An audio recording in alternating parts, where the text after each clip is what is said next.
the Love Well podcast.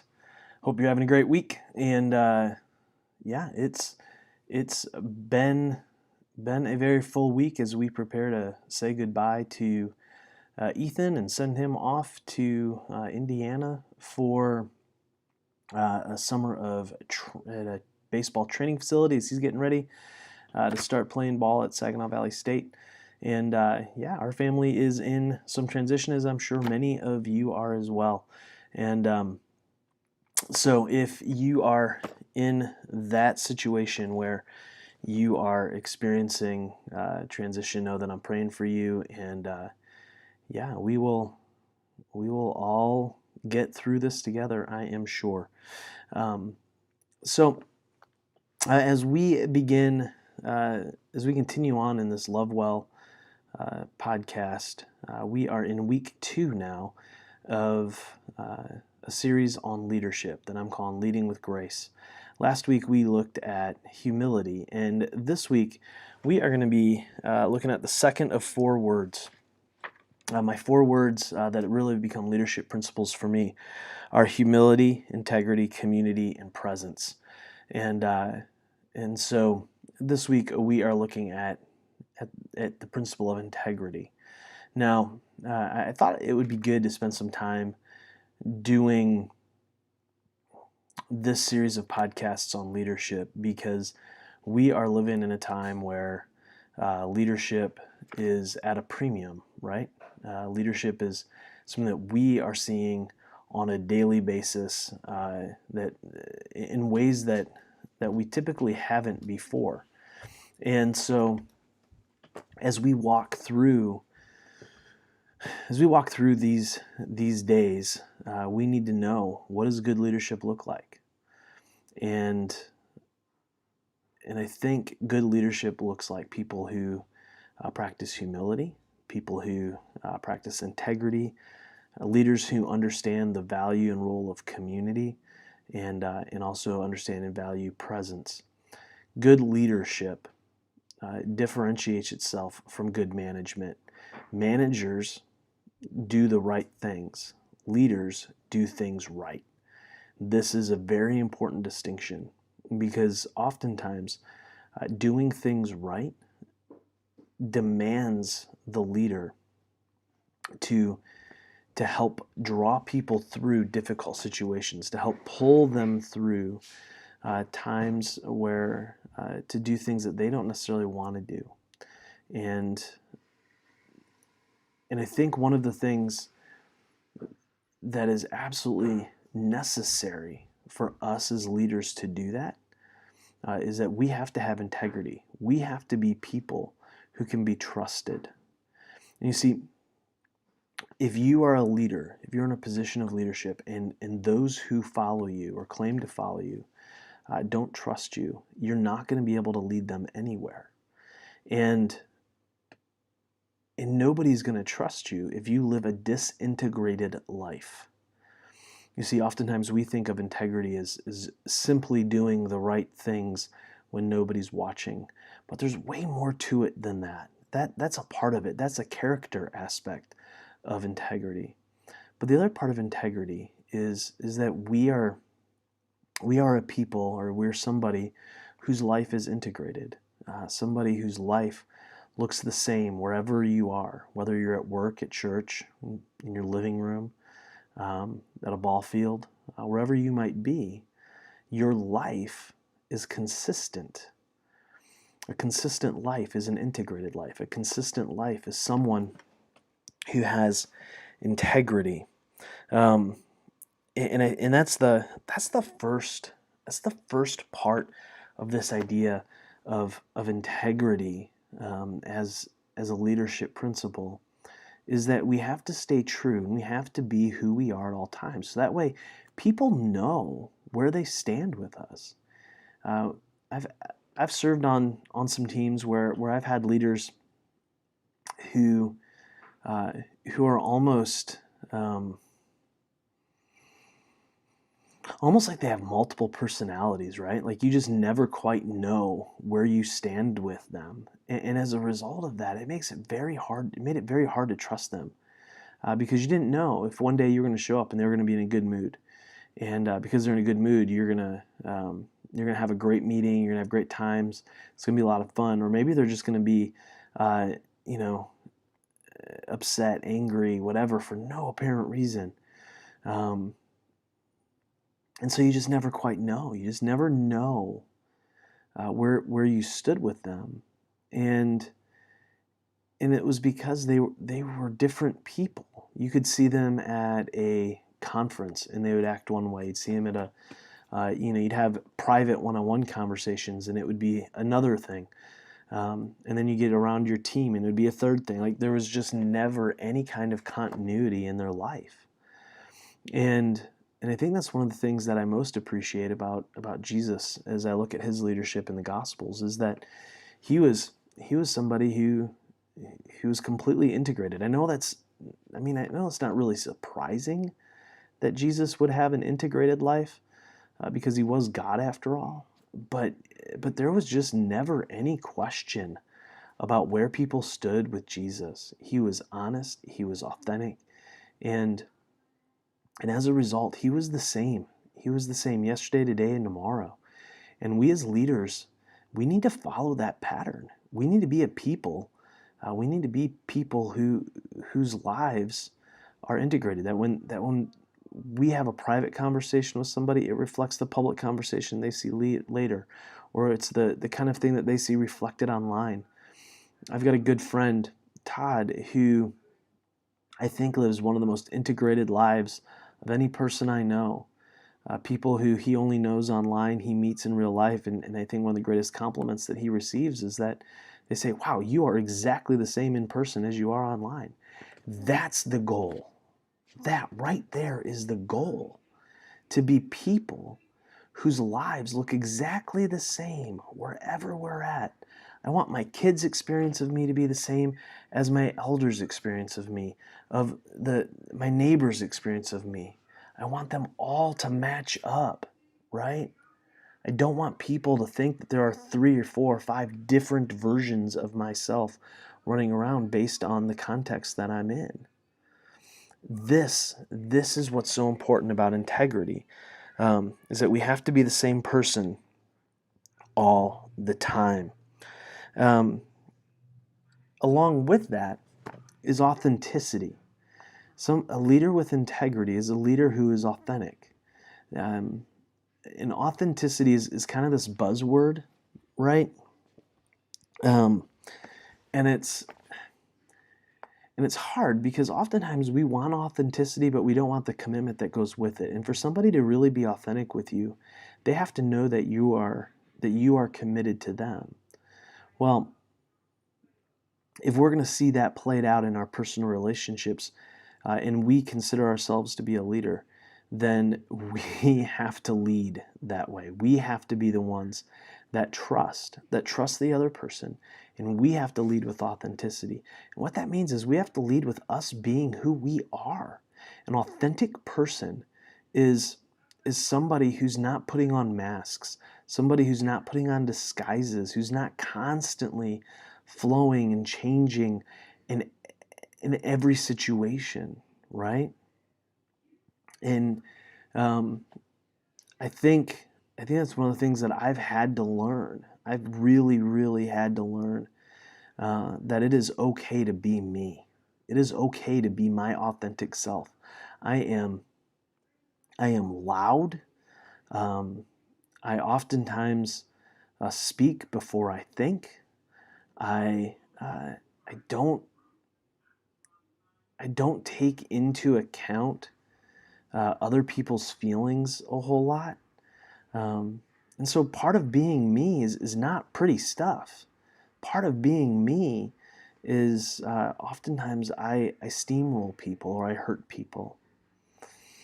And so part of being me has been to learn to apologize.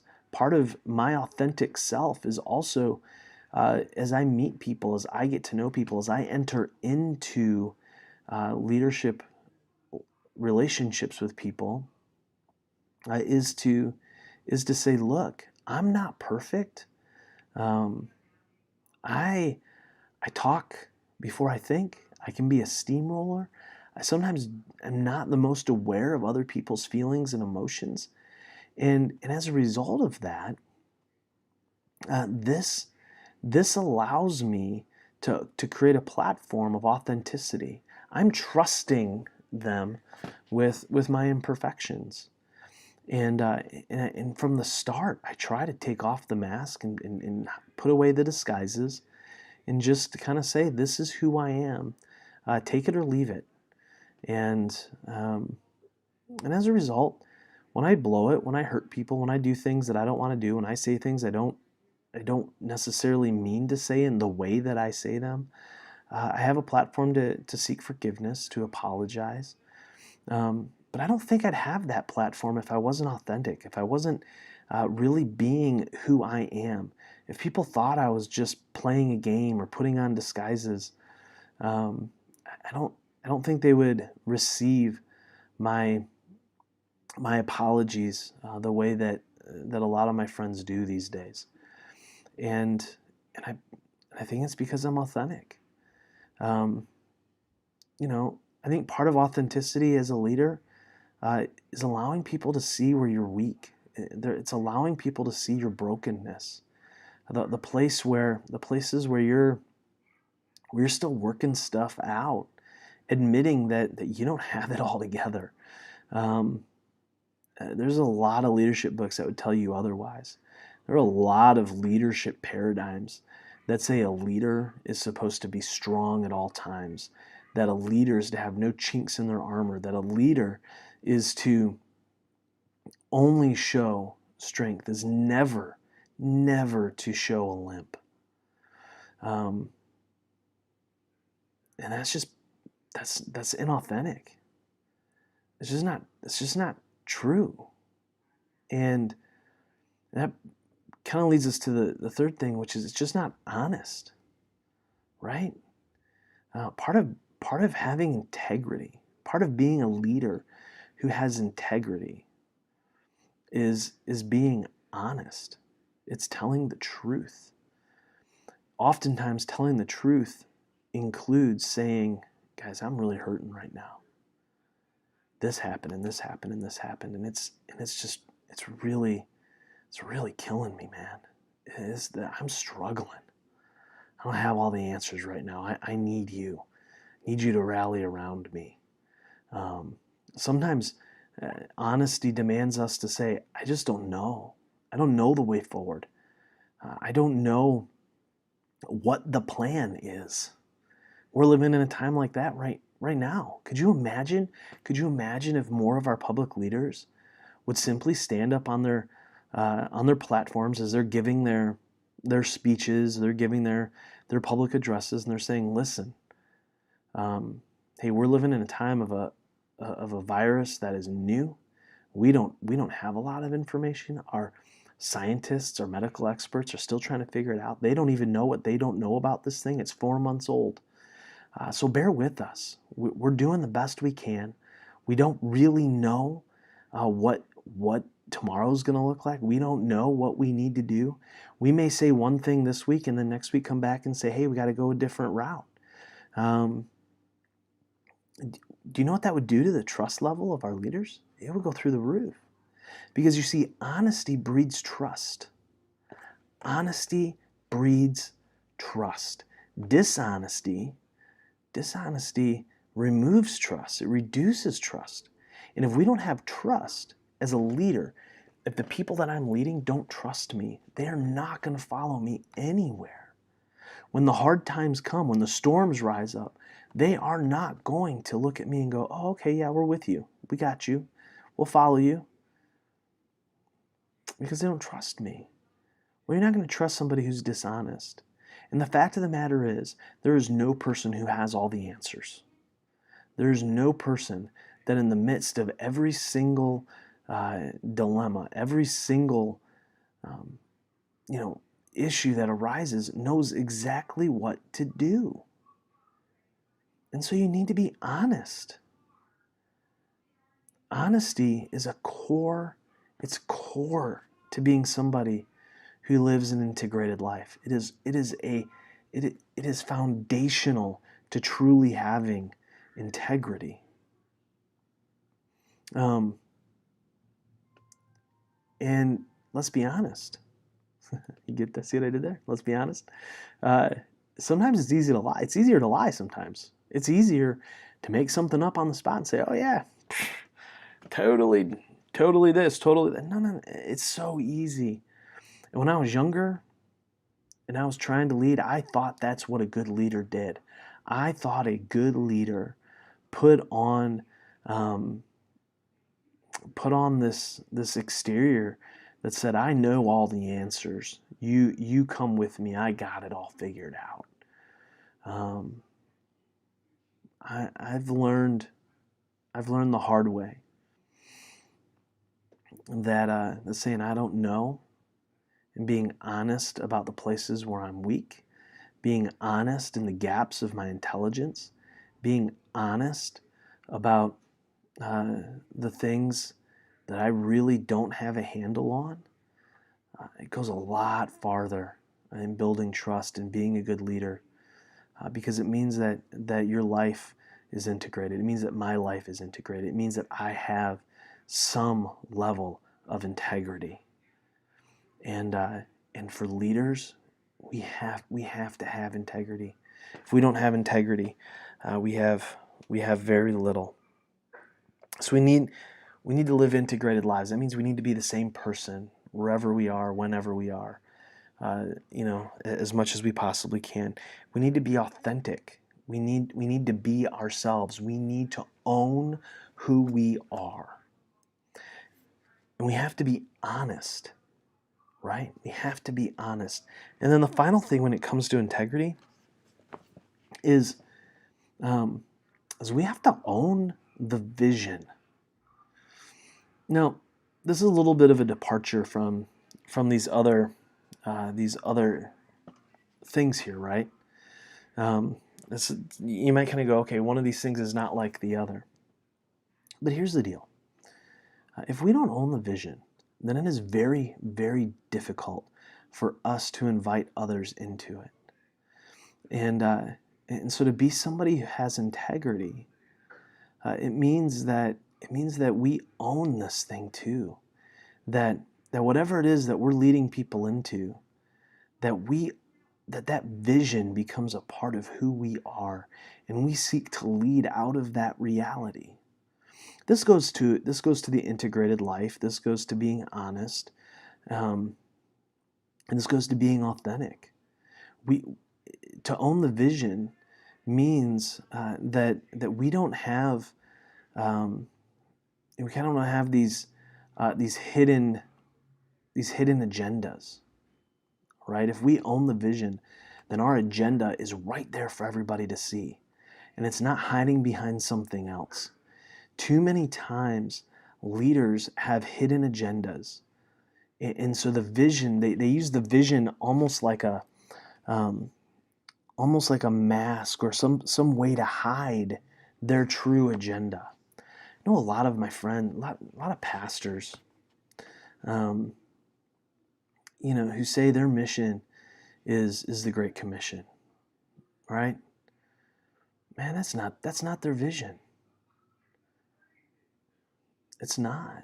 Their vision is power. Their vision is popularity. Their vision is to fill as many seats as they can, collect as much money as they can, build the most